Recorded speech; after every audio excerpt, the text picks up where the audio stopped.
7 اکتوبر کو جنگ شروع ہونے کے بعد پہلی بار اسرائیل نے غزہ کے زیر قبضہ علاقے خالی کرنے پر آمادگی ظاہر کی۔ اسرائیلی وزیر دفاع کا کہنا ہے کہ غزہ کا زیر قبضہ 75% حصے میں سے زیادہ تر خالی کر دیں گے، جبکہ غزہ کے دیگر 25% علاقے میں جنگ جاری رکھنا غیر ضروری ہوگا۔ انہوں نے کہا کہ غزہ کے بقیہ 25% علاقے میں جنگ جاری رکھنے سے یرغمالیوں کو غیر ضروری خطرہ درپیش ہوگا۔ اسرائیلی وزیر دفاع نے یہ بھی کہا کہ کل کے بعد غزہ حماس کے بغیر ہوگا۔ ساتھ ہی انہوں نے امید ظاہر کی کہ غزہ میں حماس کے ساتھ 60 روزہ جنگ بندی ہو جائے گی۔ ان کا کہنا تھا کہ جنگ بندی کے نتیجے میں حماس کی جانب سے 10 زندہ یرغمالیوں کو واپس کیا جائے گا، جبکہ ہلاک یرغمالیوں میں سے نصف کی لاشیں بھی واپس دی جائیں گی۔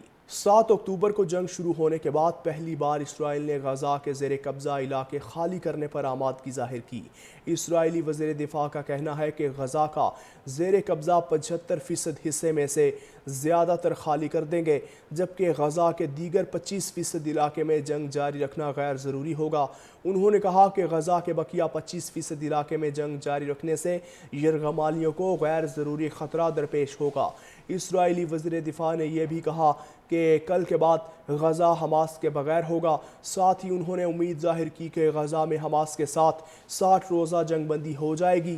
ان کا کہنا تھا کہ جنگ بندی کے نتیجے میں حماس کی جانب سے 10 زندہ یرغمالیوں کو واپس کیا جائے گا، جبکہ ہلاک یرغمالیوں میں سے نصف کی لاشیں بھی واپس دی جائیں گی۔